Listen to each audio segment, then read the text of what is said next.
and welcome back to another episode of This Week Today. I'm Chase Majerus, your host. Today we return to that interview format, finally, right? Giving you the latest pulse on the mortgage and real estate news. In today's episode, we're joined by a good friend of mine. His name is Julian Hebron. He's from the Basis Point. Julian, welcome. Hey, Chase. Glad to be here, man. I It's know, good I'm to see you. so glad that you're finally on the show. We've been trying to get this together for a while now, and finally you're here, man. How you doing?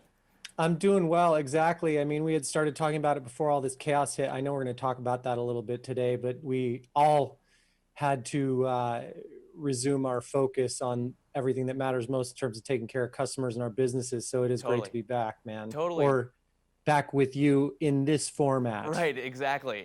So the audience doesn't know who you are. Let's give them a little juice on that. Who are you, Julian? What do you do?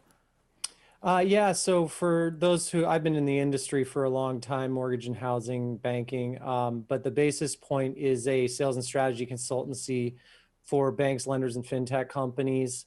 And I started it about 2 years ago, effective June 2018, actually. So I'm coming around on the 2-year anniversary. But before that, I spent, almost, I guess, 17 years since 2003 in the lending and housing industry as an originator, producing manager, ran a joint venture here in San Francisco's largest real estate mortgage joint venture between one of my former companies and a real estate brokerage that's now Compass. I ran the builder lender division for Wells Fargo. Served as CMO for a large mortgage bank, and most recently, before going full-time with the Basis Point 2 years ago, was head of brand for Loan Depot. So I've been doing this stuff for a long time and I'm very steeped in it and love it and have a lot of passion around it. That's great. Oh my gosh. If I had explained what I did in mortgage up to this point in my life, I'd be like, I did marketing and that's it. That's funny. No, that's great. It's great to actually have you on for that reason today, because the first thing I want to talk about and get your opinion on, since you are right for the Basis Point, those job numbers. Let's talk about those job numbers. What's happening there?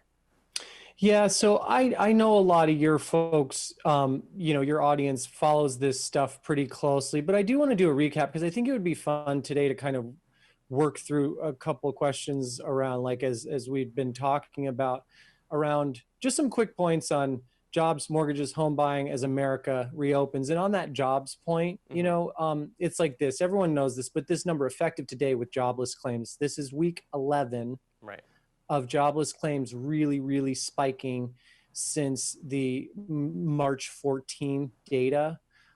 So today's jobless claims that got released run up through May 23rd. So from March 14, when lockdown started, to May 23rd, 11 weeks, 41 million jobless claims, which is just so far beyond staggering of anything we could comprehend. We're not going to necessarily go into charts today, but I will say this: for all of 2019, jobless claims were approximately like 210-ish, 210,000-ish, and we're, in these multiple million per week scenarios still. So that's the bad part. On the jobless rate, the last read we got was for the April jobs report a few Fridays ago. Record high unemployment, 14.7% for April 2020. That was off of a near record low of 3.5% from February 2020. And I just, like, everyone knows how fast this happened, but when we look at going from a near record low to a record high in a 2-month period, it reminds us how crazy all of this is. Just to put that one into perspective, since from 1948 to 2000, the jobless rate averaged 5.74%, and we're at 14.7% now. So it's pretty crazy. Last note on this. Here's the hope. In that jobs report a few Fridays ago, it was 20.5 million lost jobs, right? But 18 million of those were considered temporary losses. So we don't know how fast it's going to ramp. It always ramps back up more slowly than the shock initially happens. But next Friday's May jobs report, will start to give us our next signals on that. Gotcha. So funny you should say as it ramps back up. That's my next question: is the general economy. If we step further back from that. You're looking at when bars reopen.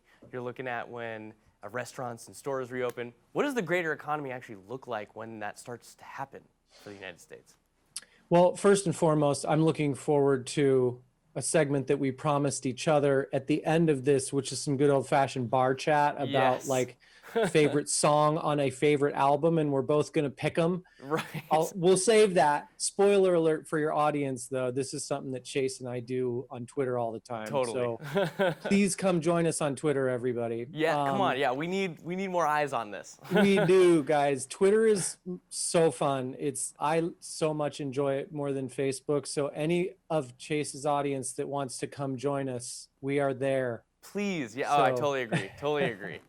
So anyway, we'll get to that in a minute, but back to the main point about America sort of reopening, right? So I've been following both the Bank of America Global Economics team, of course, the Goldman Sachs Global Economics team's GDP outlook data, right? And so quarter over quarter data for, projections from Goldman for Q2, minus 34% for the quarter, which is just insanity. Jeez. But the good news there is that if you fast forward to Q3 and Q4, you've got respectively plus 19 and plus 12% GDP growth to basically offset this incredibly nasty Q2 from the lockdowns, which would, if that plays, result in full year GDP at minus 5.7, which isn't good, but it's certainly decent considering the dire circumstances that we're facing, and would be considered a wonderful rebound. Gotcha. So that's I guess looking more at a larger economy. And when you're thinking about the larger economy, often, especially in times like this, a lot of people, as we mentioned last week, think about what's happening in housing. Are they going to be the straw that breaks the camel's back? And one thing that's happening in housing is, of course, the forbearance right now. Do you think that forbearance is really going to make a huge impact on the economy right now? And is it going to make us basically fall into some sort of a foreclosure crisis, maybe even, dare I say? So it's a good point because, in many ways, this brings up old wounds and old, all the battle scars and all of the unease that most of the origination, but most especially the servicing side of the industry experienced in the aftermath of 2008. Mm-hmm. Everyone's wondering, but here's what's different this time. Last time, borrowers literally had to, the advice even coming from certain lending institutions was, hey, the rules are the rules. So if you want to get a loan modification, you have to quote unquote prove hardship. How did you have to do that last time? By actually not making your payments. So you had to either by choice, and in many cases it wasn't by choice, people just couldn't pay, but you had to miss payments to even qualify for any relief of any kind. The policy response this time has been so much more astute. It started with the CARES Act mandating 12 months of forbearances. Right.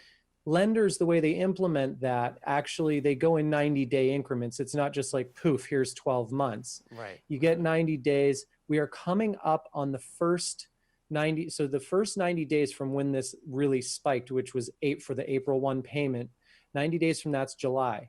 But June is when you do that 60-day, when lenders do that 60-day check-in to be like, hey, how are things going? Mm-hmm. So we will start to get a lot more signals of how things are going. But the good news is that for all these, what we know so far, and it's going to be bigger if you compare jobless claims, which move and report faster than the actual job loss that we'll get next Friday. But let's just call it somewhere between like around 35 million lost jobs. There's people are going to struggle past this 90-day mark, surely. But if they do, servicers can just say, okay, we'll extend. And then the second thing that just happened last week, as we know, is that the agencies have provided the guidance that says that those payments, when you do come back online, whether it's July or October or next April, which is the 12-month mark, and actually you've gotten your job back and you can pay, you don't have to then say all of a sudden, okay, all those missed payments are due at that time. Those missed payments would defer to the end of the life of the loan, meaning like a refi or a sale is when you can square that. Gotcha. That in essence is a modification.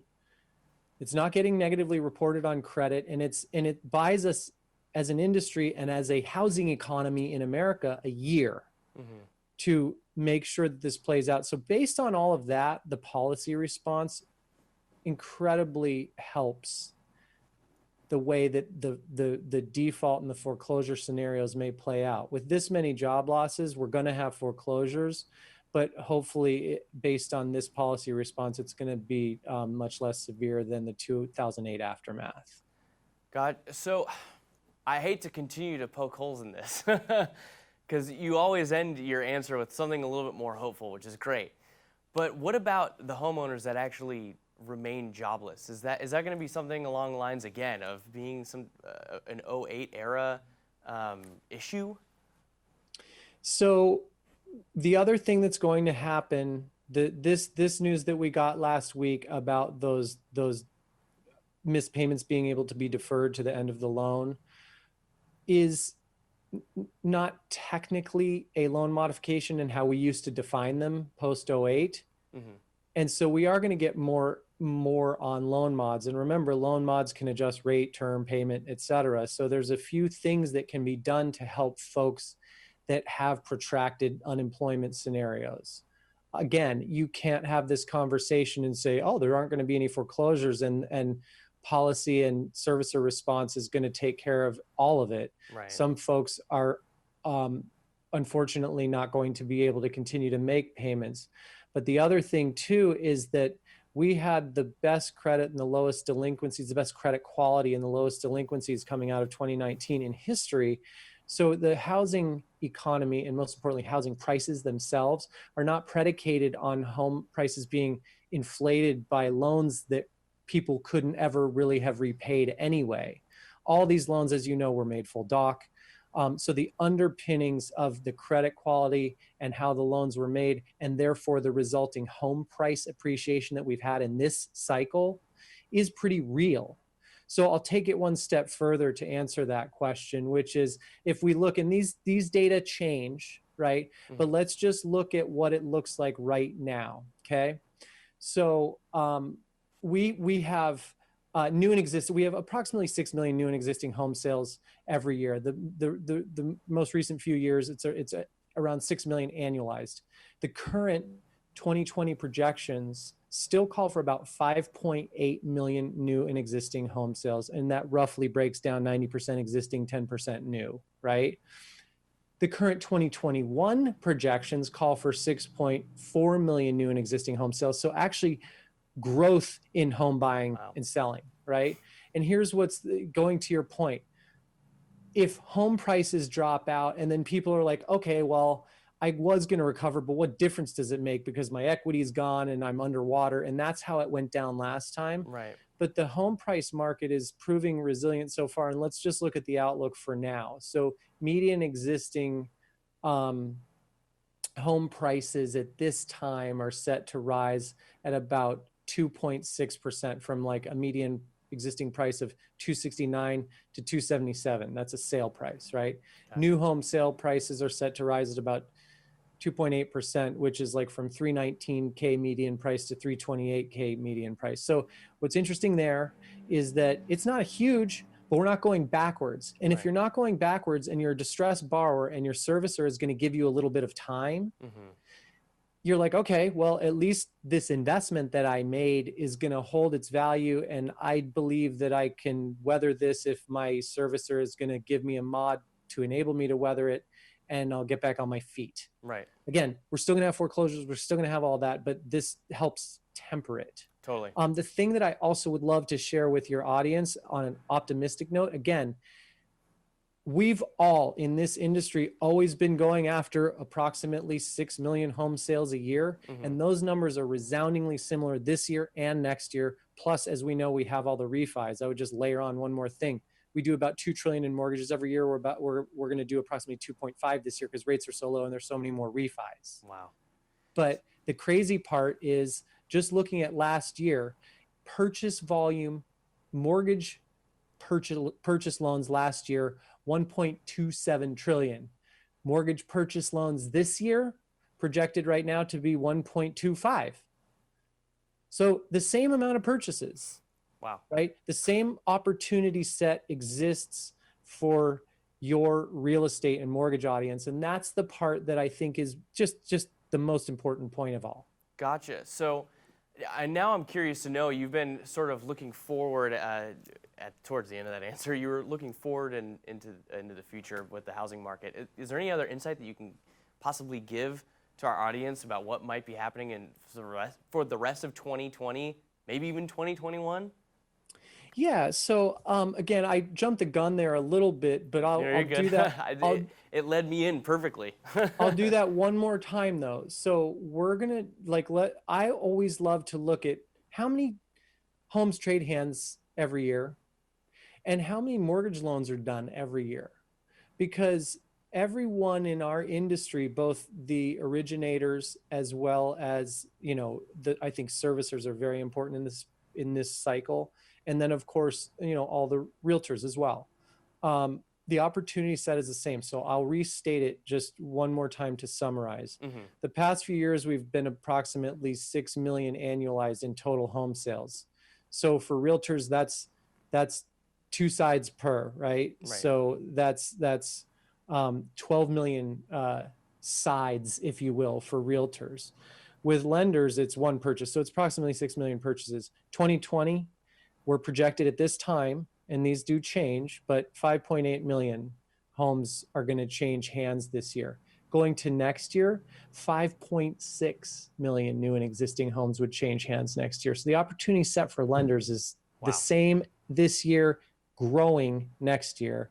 And likewise, the mortgage purchase volume, again, last year, 1.27 trillion. This year, 1.25 trillion. Basically the same amount of purchase opportunity this year for purchase loans. And then next year, 1.4 trillion in purchases. Refis drop off materially, but I think everybody knows that. Right. But the purchase opportunity grows. So same old story for the lenders that are paying attention to their purchase business and taking care of their realtors. We're growing between this year and next year, even with all that's happened. Mm-hmm.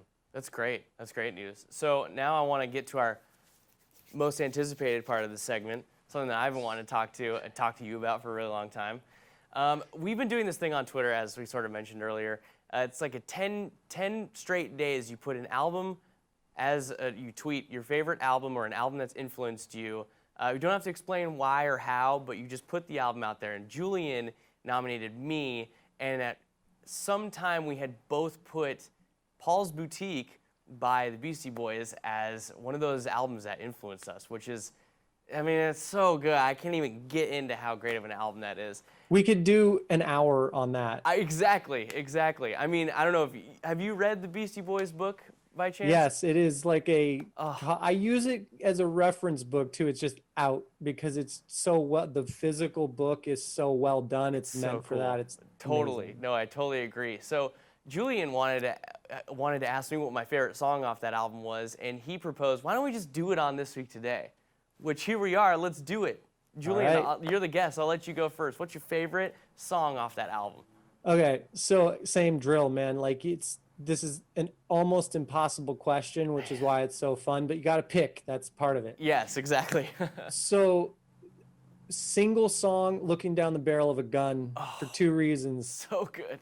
One, because that's basically the world that we live in the business and the markets that we participate in housing and the broader economy. It's just housing and lending exposes you to literally a minefield of anything that could possibly come at you from a market participant standpoint. You got the housing economy, you've got the broader economy, you've got the interest rate economy, you've got it all. And that basically is what it feels like. And you better be able to stomach it. And every one of your listeners knows how to stomach it. And that's one reason. That's why I've always drawn inspiration from it. Also, the beat itself. It's so good. It's so good. When it comes on, it gets you where you need to be mentally. So that's one. And then I will do like a bonus because Bouillabaisse, which is the closing track, yes. which is actually technically multiple tracks. Yeah, the vignette series, right? So Stop That Train, which starts at 2:03 on Bouillabaisse, is like another one. It's like just a quick 2-minute. Yeah, they're snippets, yeah. And it's just one of the best ever, too. Oh, it's great. Lyrically and musically. Totally, yeah. That album is something else, man. That sampling is insane. So let's hear yours. So I remember, I'll tell you this quick story. Is I was actually maybe 18 years old. I was driving back home from voice lessons. Yes, I was in a band in high school. We rocked. We were called Shifty Pistol. I don't know where the name came from. That's so great. Yeah, right. And I had voice lessons because I was the lead singer in the band. And I was in the car listening to a bunch of albums by the Beastie Boys. I think it was actually right after Adam Yauch had just passed away. So I was, of course, just going through every song over and over. And eventually I happened upon the song Car Thief. And I wasn't looking for that song, and I wasn't trying to do any. I was just, music was playing in my really poorly put together car. And that song came on, and for some reason, it just like hit me so hard, lyrically and the beat, and it's so easygoing and so smooth. And that song, just every time I hear it, it has that. It's that thing where it's like I haven't heard really anything like that since then or before then or after then. That song just does something, and it was really close with "Shake Your Rump," which is also a great song. Yes, but that was the one that kind of that and Hey Ladies were like sort of the more commercially successful ones. But I felt bad for saying "Shake Your Rump" because it felt mainstream to say that, which is right. But you know, there's still they have all aged well, but like some Static Started in the Pool Hall as the opening line of Car Thief is also like tattooed on my brain, so I'm with you on that. Thank you. Someone appreciates that song with me. Well, Julian, man, it's been really awesome having you come on and give us your take on the housing industry from someone who's really deeply entrenched in anywhere from consulting to writing to just being a part of it. Shoot, I believe you've even written some articles for Housing Wire. So, I mean, you are right in the thick of it, and getting your opinion and your insight in this whole mess, basically, if you will, is really great. So thank you for joining me, and thank you for telling me your favorite Beastie Boys song off of Paul's Boutique, which is great. Yeah, man, likewise. And again, everybody, all of Chase's listeners, you got to come join us on Twitter. I'm the Basis Point on Twitter, and we are there. We'll throw up the Twitter handles right now. Mine's Chase. I believe it's just Chase_Majerus. So come find us, man. We talk to everybody, so. We are there, and we're looking to build a community there, so come join us. Totally. Julian, again, thank you so much. We'll see you next time. All right, see you, Chase.